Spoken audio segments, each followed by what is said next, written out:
Goodbye, weirdest hotel room of my life. When I got here, I was like, this place is so freaky and it was so creepy and weird. But after the first couple nights, I couldn't find another place to stay even though I wanted to move. After the first couple nights, I was like, oh, it actually ain't that bad. It was so quiet. I didn't hear any other person there. I didn't hear any animals. I didn't hear any traffic. I didn't hear anybody laughing or partying or whatever. It was actually kind of nice.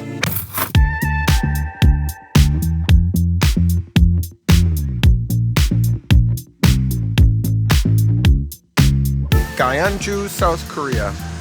This city has always been important in the history of Korea. It was the capital of the Silla Dynasty during the Three Kingdoms period for about 878 years. Until the year 935, it was incredibly famous.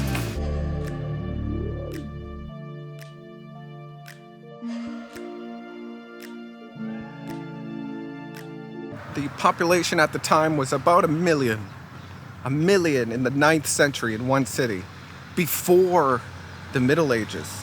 Over the years, the population slowly declined and dwindled down. Now today there's about 250,000 people here, which is still not bad, but a million people like 1,200 years ago. The royal family was here, most of the educational and government buildings were here, a lot of the army was here. So that's probably what took a large bulk of the million people. This is the Donggung Palace and the Wolji Pond. The palace is not here anymore. It's ancient. Some of the foundations are here. It says, to the west of the Wolji Pond, which is right here, there were 18 buildings, which I'm guessing were around here. I don't know which way is west. And 3 of them were rebuilt, which are these pavilions. And then 31 building sites have been discovered to the south. I think these are the foundations of the buildings that were here. The pond is more famous than anything. The pond is artificial. It is man-made. They made a dam in 674 and flooded the area, and now we have the Wolji Pond. But I think historically it was called Anapji, something like that. Let's see if there's any info. You can see how big the pond was and how big the palace was. It was huge. Or it is huge. I don't know how much of it is still here.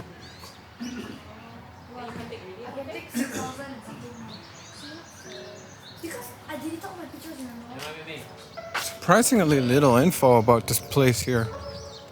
There's just that one sign talking about the buildings, but nothing about the pond. Maybe on the other side.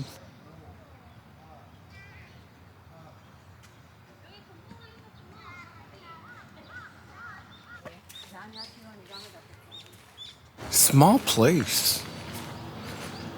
I thought it was going to be bigger. Oh, this is not the exit. Yeah, it was one of the main palaces of the United Silla Kingdom. The pond was just uncovered in 1975, so when was it abandoned? See, Anapji, isn't that what I said? It means wild goose and duck pond. I did not know that. Doesn't say when it was abandoned though. This is Wolseong. This is where the main fortress was for the Silla Kingdom here. This is where, that's the exact foundations for the royal family and their fortress in the Silla Kingdom 2,000 years ago. This whole area here, for miles this way and miles this way, had so many buildings. I don't know how many buildings. 50, 100, I have no idea. But during excavations in the last few years, they found over 100,000 pieces of antiquity here, and you could go and see them all at the Gyeongju National Museum. It's actually one of the coolest museums I've ever seen. There's the foundation. There's a little half moon. That's because One of the names of it is the, my umbrella, one of the names of it is the Ban Wolseong Palace, and Ban Wolseong means the half moon palace because it was in the shape of a half moon. I don't know for sure, but I'm pretty sure there was a lot of buildings here because this is part of the Wolseong, the fortress. I'm pretty sure these are old foundations right here. So I would imagine this is where they dug up a lot. And there's a lot more if you keep going this way. This is where they dug up and found, you know, the 100,000 plus artifacts of the Silla Dynasty. I'm pretty sure those are foundations of some old buildings. Now this is cool. This is the Cheomseongdae, the oldest astronomical observation tower to ever exist. And it is completely original from when it was built in the 7th century. Zero, and I mean zero restoration on it. I might be wrong, but I'm pretty sure it's zero. It doesn't look like there's any stones replaced. But there's a few cool things about this. It was built in the 7th century, okay, as a solar observation tower to watch the stars, or an astronomical observation tower. It is built out of 365 stones to represent how many days there are in a year. The window separates 12 rows and 12 rows, both to represent the 12 months of the year and the 24 Chinese solar terms, or the Chinese months, 24 of them. And I think it is one of the most fascinating things to ever exist from human history. And it is right in front of me. Built in the 7th century. In ancient societies, tracking the movement of celestial bodies was of great political importance because the astronomical observation served as a guideline for farming as well as means to foresee the country's fortune. The structure consists of a square base, main section on top. The main section is made up of square cut stones stacked in 27 tiers. If you get rid of the 3 for the window, where the window is, it's 24. 8 long stones stacked in 2 tiers to create a square frame that resembles the top of a well. Inside the column is filled with gravel and soil up to the 12th tier of stones, above which it is hollow. Square hole. Now the main attraction is right here. These are one of the most fascinating things about Korean history. These large humps here are the tombs of the kings and queens during the Silla Kingdom. There are 23 humps here that are known of.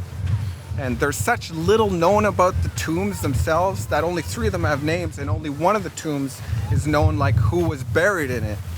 And to me, it's one of the most fascinating things about Korean culture, because you can document so much about history, but you literally can't know everything, even if it's buried.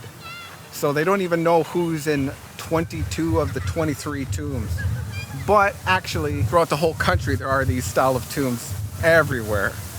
So some of the kings and queens may have been so famous and so powerful at their time, but today, we don't even know who they were or where they are buried, or that they probably even existed, maybe. The tombs we were at were right there, but they're spread all over. One of the more famous ones is over here across the road. Kind of looks like they're doing some more excavations. You can see some of the tombs over there. I actually don't know how many of the tombs they excavated. I don't know if they tried to excavate all of them or they're just letting them be or what. But they did excavate a couple of them.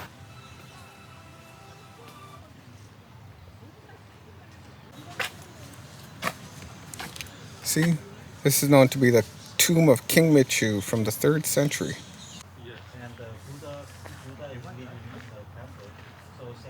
Climbing up the tomb is punished 20 million won fine or 2 years in prison. Here is a huge tomb, the Hwangnam-daechang tomb. They excavated this one too, 1973 and 1975. The tomb consists of 2 tombs that lie south to north. They are wooden chamber tombs with a stone mound. A man was enshrined in the south tomb and a woman was enshrined in the north tomb. They are believed to be husband and wife. Tens of thousands of relics, including a gold crown and gorgeous gold ornaments, were excavated. So they are believed to be royal tombs. Cool, man.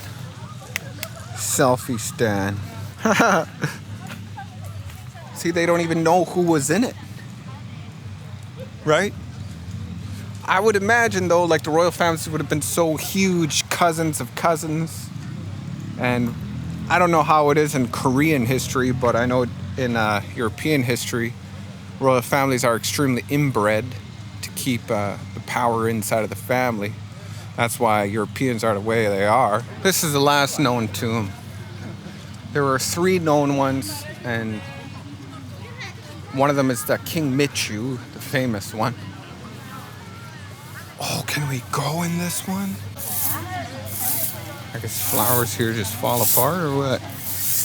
Maybe they were trimming it. Do not eat or drink in here. You can go inside. They just hollowed out this fucker's tomb and made it into a museum.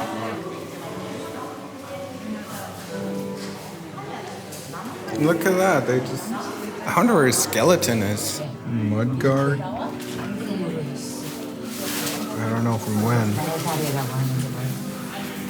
Gold thing. Or is it bronze? A fancy bronze heavenly horse design of the Silla Kingdom. Look at that. His crown was intense. The gold and gilt bronze works by the person buried in the tomb. Yeah, I guess buried person adorned the gold jewels. They don't even know who he was in here, I think. Look at his sword and his freaking shoes. Whoever was buried in here was buried with his fancy horse stuff too. See, it's talking about the horses here. These were the, whatever those things are right there. The tomb was excavated in 1973. Here are some original photos. Oh my god, it was chopped right down. It wasn't like dug and hollowed. I don't think they excavated all of the tombs here because it says it was a full-scale excavation of the tomb of Silla, which clearly discovered how to construct a chamber tomb with a stone mound and drove the excavation of the other tomb that we were just at, the really huge one, just next to this one. The Hwangnam-daechong. And it's just a huge mound. There was nothing hollow inside. That's why this museum is the way it is, because it's entirely fake. They chopped it all down. Chomped it all down. Shaved it. And found everything they could along the way. This is a very, very famous painting here, which they talk about, the Tomb of the Heavenly Horse. That's at the National Museum, but you can't take pictures or videos of it. So they did not just use this guy's tomb as a museum. This is completely fabricated, all of this. This is the site where Silla's royal family is buried. Courtesy and etiquette would be greatly appreciated. Yeah, that was his actual freaking tomb right there, or his like little burial hole. I'm pretty sure this is my Airbnb. 1379호를 입력 오류입니다. Oh, thank you very much.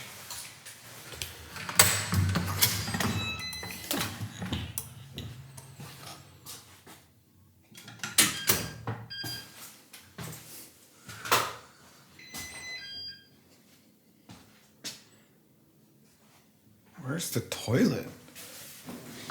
It's only $45, so that's kind of cool. These family-run hotels are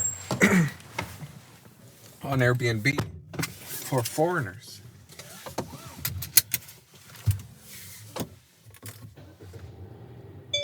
카드를 넣어주세요.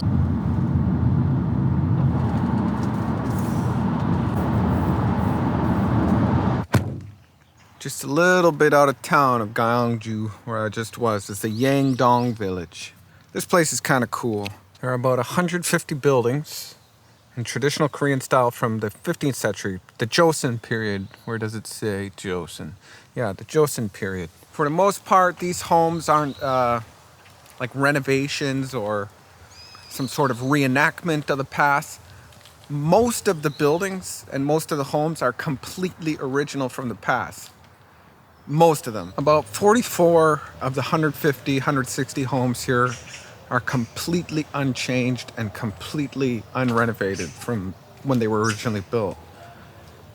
I believe that a lot of them are even still, like, people are still living in them. There was even a sign that says, please keep quiet, there are still residents here. She gave me a map.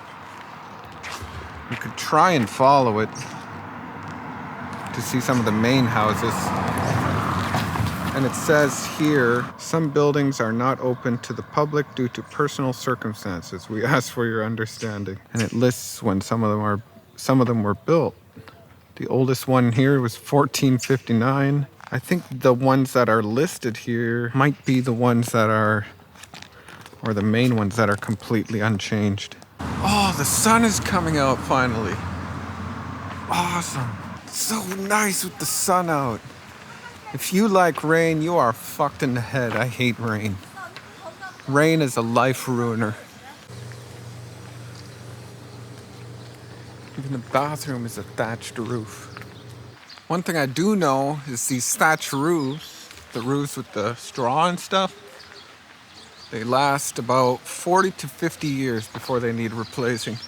A little bit faster if they start molding or growing moss on them, because that will allow more water penetration into the building, because they'll start slowly spreading apart the whatever plant they use, some sort of grass or something.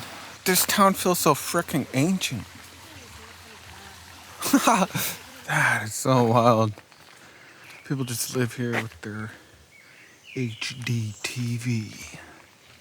It must be so weird to live in a town where your house, your regular home, what you consider your regular home, is the tourist attraction. And you gotta pay, like, anybody has to pay $3 to get into your town. Like, do family have to pay when they come here? Or friends or visitors? Like, if I lived here and, you know, my buddy wants to come over, does he have to pay $3 to get into the town like I did? It must be weird for your home to be, like, taking, like, so many people all day, every day, just taking pictures of your house. Okay, that's where I'm trying to go. Unbelievably quiet here. The loudest thing is that old lady's cane. I guess I already walked through this way.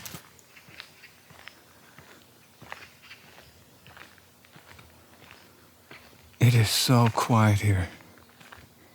You don't hear anything but the animals. The Cheomseongdae house. Built in 1840, the house consists of a women's quarters, men's quarters, gate quarters. The houses in the village generally have a square layout. However, this one has a unique layout with the men's quarters attached to the front right corner. The room connecting the men's quarters to the women's quarters. There's a grain jar that is so large that it cannot be taken out through the door. It was placed in a spot before it was constructed. Before it was constructed, Jesus. Symbolizing the authority of the lady of the house. It's all closed though, I can't see nothing. Oh shit, there's people here, there's a dog here. Does somebody live here? It doesn't look like it. But I heard a dog. It's all locked. I'm out of here. Whoa, what the fuck? Oh, some friggin' nut falling down the road. Scared the shit out of me. I better find the friggin' Sun Chum head house. I only have another hour before the sun goes down. Yeah, it says it's up here. Damn. With the little bit of the sun coming through, it looks so awesome. Does somebody live here? There's a car here.